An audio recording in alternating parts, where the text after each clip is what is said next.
lalpa isua pakinom ro se voina pathian thu kan ngai thak tur chu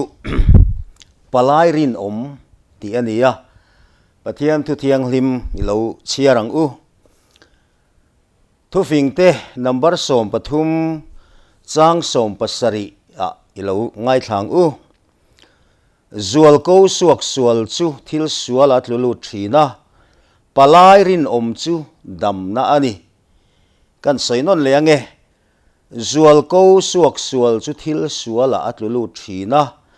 palai rin chu dam na ani palai rin ti kha kan chiar chan ania korin mi ten na tir ko pola le khathon pani na bunga chang som ni a hian ni lo ngai thaleng u chu ti chuan Krista aya palai kan ni a pathian in keima ni min mangin angen chiam cheuti thei ani pathian nen lo in rem ro u ti in Krista aya kangen cheu ani athu kan chiarte lalpan kan zatan malmin som sakro se voina hian palai rin chungchang thu ngai thaturin hanin buat sai ta ila palai zia chu palai mi pahni in rem na tura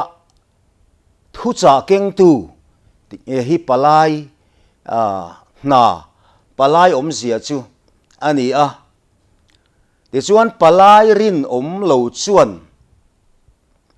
mi in rem tur te po ati then theya palai rin ero chu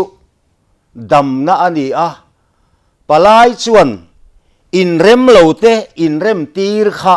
ana poimo ber ani a mi in rem na tura soi sak tu ani a helaya palai ati hi ambassador ti ani a chu wang chuan palai na kan thona hian Krista ai kan odon ania naro pui tak ania ti chuan kan Bible chiara khan Krista aya palai kan ni ti in tir ko polan asoya kan palai na tho na tura hian kan rin omem ti hi voina kan in enfia apoimo a palai satlia palai hrim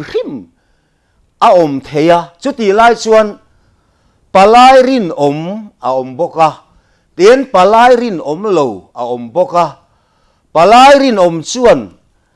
mi in rem lo te in rem na tura theito pa be kha na ani a chu rem na atana palai chu ani a vena po hian tirko polan min silangin keini po hi Krista ai o a palai na thok tura ruat kan ni ti in asoyani Krista ai palai kan ni atia chu mai pialama chuan pathianin keima ni mangina ngen chiam cheu ti theiani pathian nen lo in rem ro ti in Krista aya kange na cheu atia he korin khuwa ko ran ho te le kha avathon na po hian pathian ne na an in rem thei na tura Krista ai o tu ani na kha aron soilanga Krista aya palai kha korin khuwa mi te kha pathian nen lo in rem ro u ti in Krista aya kangen chewani atia palai rin chu dam na ani line palai rin lo ero chu mi in rem na siam tu ain in rem lo tir tu ani thei wangin voina yang Krista ai o palai na thok tu te hi palai rin nge kan ni a palai rin lo ti kan in enfia apoi mo hle dona mizo thon thu a hian palai rin lo chan chin kan khia a chu lian chiari le chong fianga te nula tlangwal in mangai tak mai in nei an dua an ma ni po an in mangaya ten liền chiari nu le pa te po hian chong fiang a hi nei an du ani palai ron tir sela ti chuan khei pui po se pui anga kan lo pomang ti khopin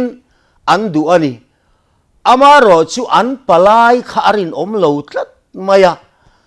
khatia lal fapa alal fanu chong fiang a nam chom tlang falina an nei mai tur kha thik le a chu wang chuan thu kha ani lo lovin a soita a mi har satak mi khir khan tak an ne hei i pasal tur te hi chu wang chuan tu na hian itan po hian a har sa khop dona zo te kinei min pero sete an ti ati ten avasoyani athu then let le na a khan ava palai na te thu ang kha akeng talova ti chuan an in rem na tura khan an palai rin omlo wangin na topa chuan nula tlang wal in mangai em lian chiari le chong fianga chu an in nei thei lo pha an in then pha ta ni ti kan khia ani chudiang chuan voina hian tir ko pola chuan ke ni hi Krista aya palai kan ni ati a lalpa rong bol tu te hi voina hian Krista ai o a pathian le mi hring te kan in rem le theina tur le pathian mi kan lo ni le theina tur palai na thok turin voina hian pola chuan Krista ai o a palai kan ni ti hi an soita ani kan na hi rong bol tu te pathian ko khana rong bol tu chi hrang te hi Krista ai o palai na thok tu tur te chu kan lo ni ta a chu palai na kan thona tura chuan kan tum ber tur kan rong bol chan ber tur chu mi ten pathian an va zom theina tur le pathian ne na an in rem na tura palai kan ni a chu wang chuan palai rin om nge kan ni a palai rin om lo ti hi vena kan thu sei chan poimo tak pakhat chu ani a palai rin om chuan atir tu thu cha dik tak kha avakeng turani a atir tu ina atir thu cha kha aken lova ama thu ama ngai da ne mo ama du da ne mo khan kha palai na kha avathori ngot chuan he ta apalai na tenen khan an in rem theilowang chu wangin a poimo bera chuan Krista aya palai kan ni na zona po hian min tir tu palaya min thang tu lali suwa Krista thu cha keng tu kan ni hi vena hian a poimo hle in ka khia a chu kan palai chan tak po ani a rong bol tu chu kan in ti mai the pastor te tir ko te upa te pathian thu rel tu te po kan lo ni ani the amero chu kan rong bol chan tak chu midang te chan dam an ni a pathian ne na an lo in rem theina tura palai kan ni a min tir tu lali suwa Krista chan dam na chan chin tha thu cha kha ani na dik takin kan kengim ti hi kan khia ta poimo a Krista aya palai chuan atir tu in eng thu nge soi tura atira eng thu nge keng tura ati ti po kha kan khiat a poimo a chu wangin chan chin tha kan khil don ani chuan kan du wa soi tura ni lova khobel zonga kan khil tur chu chan chin tha ani a chu chan chin tha chu enge ani po kan khiat anga ya vena hian chan chin tha te khel to tur Krista ai o apalai tam tak chuan kan khil tur ber chan chin tha po dục khét chiang mang lâu hi alo thei khop maya ani le chan chin tha chu enge ni ti ta ila then kha chuan mathaya marka zo ha luka zo hana te hi chan chin tha chu an ni mai lom han ti mai te hi an oma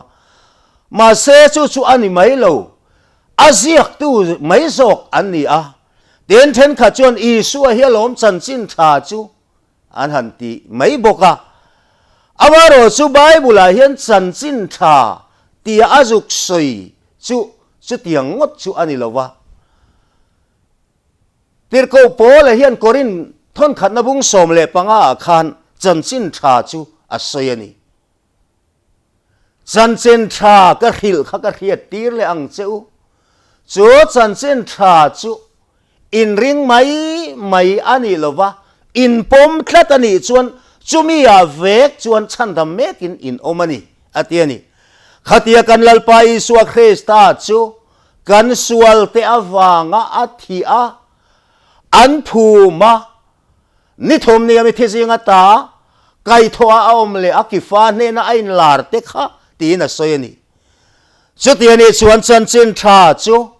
kan du da na va khil mai emo a chan chin tha chu kan ngai da na va soi mai tur ani lova ola hian chiang taken chan chin tha chu min khila min khiat tirani so nge ni kan ti chuan tu na kan soi tak ang khan esua athi na le phuma a om na le atho le na kha chan chin tha chu ani a vena hian chu chan chin tha chu khovela kan khil tur kan palai na nat tho na tura kan thuken tur chu chan chin tha chu khil turin ola hian min khil a tin Krista aya palai kan ni chuan kan thuken tur chu chan chin tha chu ani ti kha kan lo mu thei ta ani voina hian rong bol tu tam tak khovela kan oma Mizorama po hian ko khang tam tak kan oma ani lo le kan chan chin tha khil pathian thu kan soya kan vei bermi te chandam na tur ta na hian eng thu nge kan kena lali suwa Krista chandam na chan chin tha tak hi kan king hlomem ti hi vena hian in zot ta ila kan pulpit langa hian enge kan soi thin kan crusade na te kan camping na te hian eng thu nge eng thu cha nge kan puana kan soi ber thin vena hian kan rama camping kan uara crusade te po kan ti thin covid lai te po khan crusade kan nei na salom khop mai ko khang ten mani theyang to kin thanem po kan ngaya pathian thu kan soya ring tunun kan soi te hi atha ring tunun kan soi te po hi apoi mo reng mai ring tunun dan kong digle kong tha kan zo hi apoi mo amai ro chu voina hian Krista aya palai kan ni awanga kan varhil tur tak chan chin tha hi ero chu nun thu mai pia lam hi a omani chu wang chuan lali suan va na alon dona khan azir tir te ne na acha chu khovel songa kal ula thil siam zong ne na chuan chan chin tha hi hil ro ring baptisma chang chu chandaminan omanga aring lovero chu thiam lo changinan omang ti thu alo soya chu le suan lali suan chandam na tura chan chin tha hil tur thu alo puan chu kan kheta ani marka bung som le paruk chang som panga a chan chin tha hil ro u chu chan chin tha chu kan khilanga chu chan chin thai na aken chu esua thi na an phum na athole da ani a esua Krista athi na an puin kan sual kan thi san ve tur thu hi kan puan nge tur chu ani a me en sual asim na hi chan chin tha ina athuken lai pui pakhat ani a esua thi na kan ti rual hian esua athi khan enge athi san kan ti chuan khovela sual na le bo chiat na tha tu te na an lo bo chiat na zong khovel sual na khapurin chu sual chu alo thi san ta sumi ang chuan kan chanchin tha hi kan khil ani chuan sual thi san na he chanchin tha hian a keng ngal nal ani sual sim lo hi ring tununa ta na chuan van ram kan lu na dal tu poimo tak dal tu lian tak pakhat ani a in sim lo chuan in boral vekang silomin sangin mi som le pasari adel lum te kha Jerusalem khuami ain sual bi kin in ringem ni su e karhila cheunang ni po in sim lo chuan chutiang bok chuan in boral anga ti lali suan vena hian chanchin tha kan khil na a chuan sual sim na hi aken poimo tak mai ani a sual hi apong ataka ngai dam ngal ani lova sual hi ngai dam ani thei na tur chuan akong masaber chu sual ni in khiata mani sual na le bol hlo na mani diklo na nge kha kan zuk pom khap apoimo a min sual asim don chuan asual ani ti ain pom lo chuan sual asim thei ngai lo Davida nge po khan sual asim thei na tura ara bimasa chu asual ani ti ain khiat chua chia kha ani asual ani ti ama ain pom ma kha chuan asual thup bo tumin asual na zong kha lia khu tumin thup bo dan kong kha azonga khang kha kan soi vek seng lowang nima sila zolni na thana ne na lo kala chu thil sual ti tu chu ama ani ti aron khiat tir tak vele chuan olal pai chunga thil ka ti suale I chung chawa thil ka lo ti suala so wang chuan husopin min silfai la vurain ka warang atia asual na kha ama a in poma ama a in khechuak ta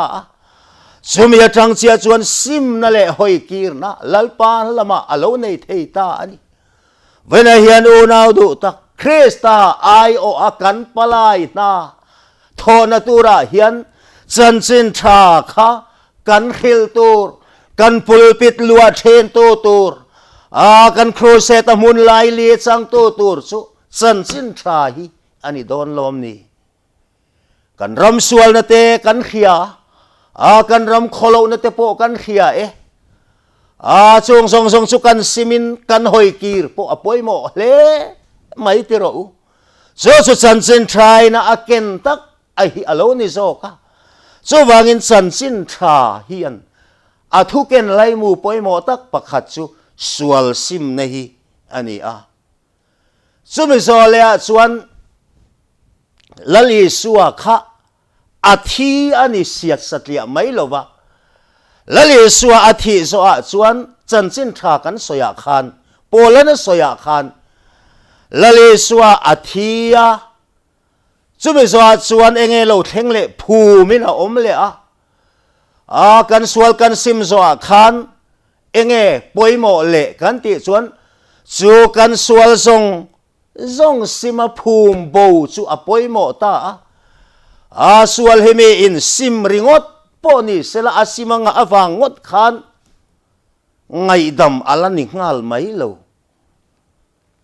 achan chu petera khan Pentecost ni sual sim sual ni in khia alo pung khom te nena athu cha chu sim ula in sual ngai dam nan Eswa Krista mingin baptisma chang theu ro ti kha soita ani chu thanem ngai takina chhun zom ze la atiam khanang ni tan po in fate tan po lata kami song tan po lalpa kan pathian ina ko apiang te tan ani atia chumi pialama chuan tharau thiang lim an chang le ani ti kan hu Pentecost nia an pian thar dan kha chanchin tha ring tu te pian thar dan อโลนิตานิติขะกันหมู่อันนี้เว้นเฮียนจันเจนทรากันเขลโลออยตัวเตหีเองตินเงอมเสละกันติขานอินหลานโรกันติไม่ขาตกไม่โลติขานตัวในอมอังคารอชันดำเจติไม่ขานิโลเป็นติโกสเนียมีเตเปียงทารกันหมู่ไบเบิลริโกเจียงตะกันหมู่จูอามัสเบรินอันสวลอันซิมตินอันสวลไงดำมันนี่เทนตัวเรนเอสวาคริสตามิงินบัพติสมาอันสังะแค่เราเทียงหิมอโลเทงะจูอันสังบกะจงเรียดโลเตนันจงอันนี้ติกันหมู่อันนี้ที่ส่วนเมนจันจินทราอริงะจันจินทราอาเฮียนอาวอินงาตาจันจินทราอาเฮียนอริงไม่นี่ละวะจูมีชวนอโลปมลัดอันนี้ชวนจูมีเวกชวนชันดามินอมโดนะจูมีชันดามาอมนัตัวจูอสวลสิมังสวลไงดำนานีสวคริสตามินบัพติสมาจังแค่เราเทียงหิมอโลดงจูตีร์โกเต้นรงอันโบละมีแต่อันตีเปียนทาร์นะจันจินทราอันวัรขิละมีดังเต้นดำนะอันเลาสันนะตูร์กันปลายนะนาโทนะตูร์ตักลายจูอันนี้ทัดไม่นี่เว้นเฮียนจูเกียร์สวยนี่ไม่หรอวะเว้นกันเปียนทาร์ดานเตเป็นติโกสนี่อันเปียนทาร์ดานเตฮิกันขายขินอภัยหมดเลยอินกะเขียเปเตระชวนขามินียาขานคาราวันสังตัวอดูตกตีร์โลรีดปุยเทียงอินโลเทงาอันอมในนรุนติขตาเลเตไม่ยังอินเซมดารินันสุงาจวง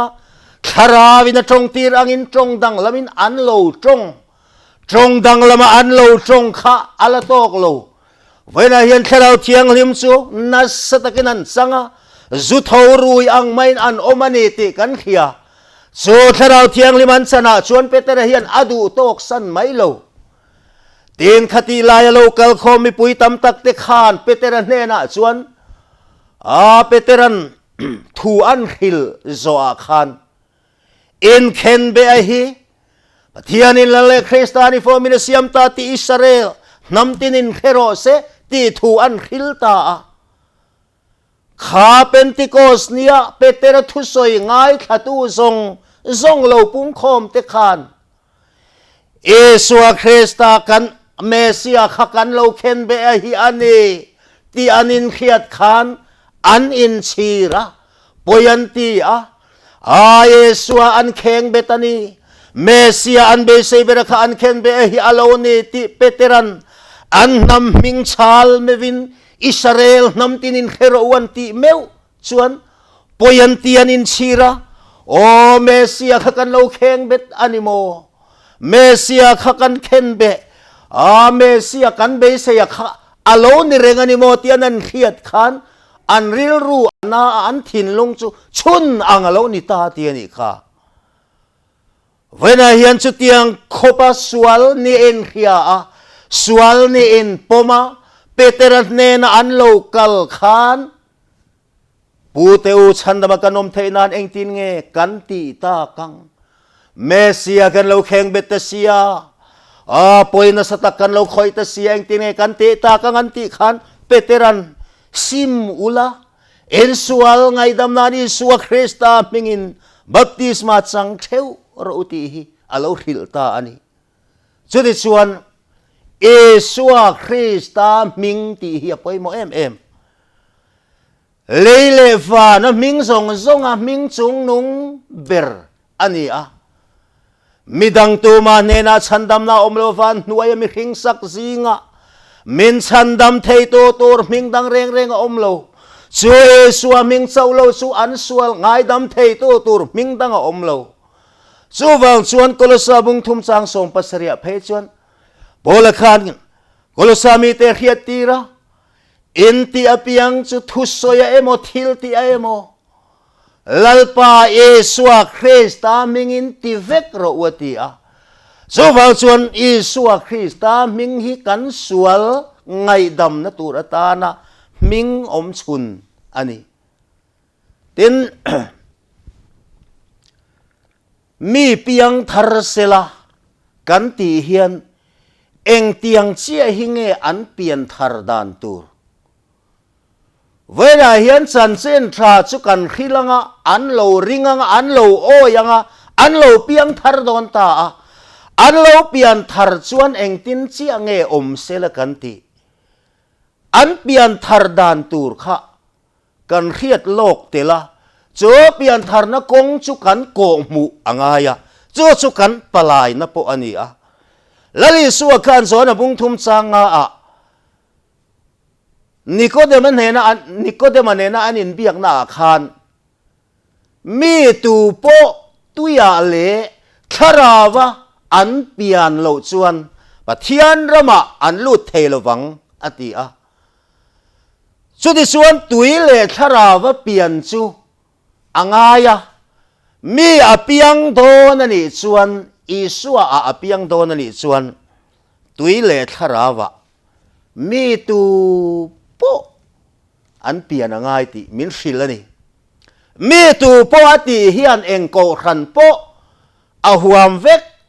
mizoram mi zong zong khovel zong zong ami po a huam vek mi tu po tuya le tharawa apian lo chuan pathian rama alu theilowang atiani pathian ram kha tuile tharawa piang te lu na tur khopuyata na lalpai na siam ani awangin tuile tharawa piang velo te tan chuan lu thei ani lova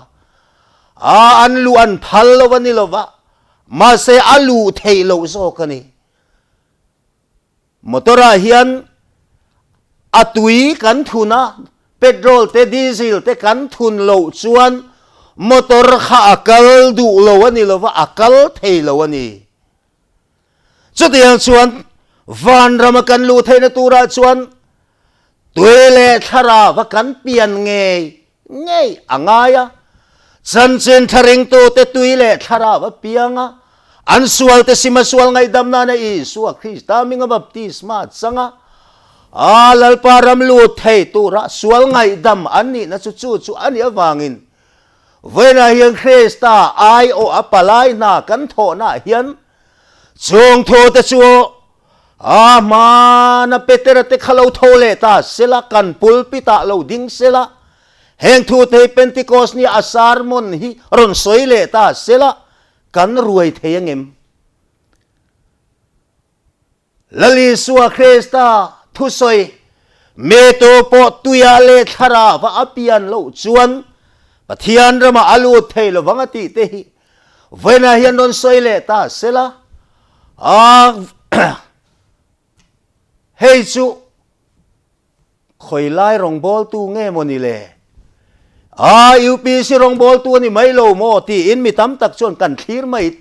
long mo ti te ka ngai tu thin nima sela petere te kha thuril torin an lo thole to don lo san chin thuril torin khowela hian an lo kir le to don lo lali suange po hi he khowela alo kir le huna chuan ro pui takin van chum zinga tangkhian ro rel turin lo kal to zok don ani chu wang chuan chan chen tha hi min khil non don to lowa ma na an soi kha an ring char to don adang lam thei to lowani chu wang chuan voina hian Krista ai o palai na kan ni na hian palai rin kan ni chuan palai min tir to lali suwa Krista thu cha dik tak kengin voina hian chandam na chan chin tha hi kan khil tur ani don lom ni palai rin chu dam na ani a zual ko suak sualero chu thil suala atlulu thin khata zual ko suak sual ati po kha palai na thok tu tho ani a zual ko dik lo palai dik lo kha an thei don ani ti po alanga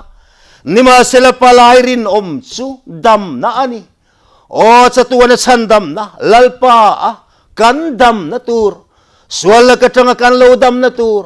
lalpa ram kan lu thei na tur kan dam na tur tak chu chan chin tha fam kim dik tak chu kan khilanga palai rin lali suwa a chandam na thu nei tu ina thu min sa dik tak keng tu te thu soi a hian dam na chu a oma chumia chuan nun na chu a oma ni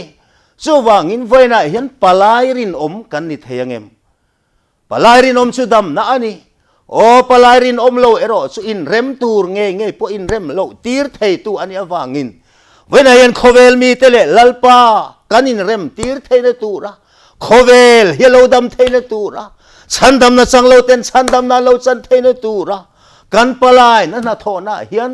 min tir tu lal Isua Krista thu cha dik tak kenga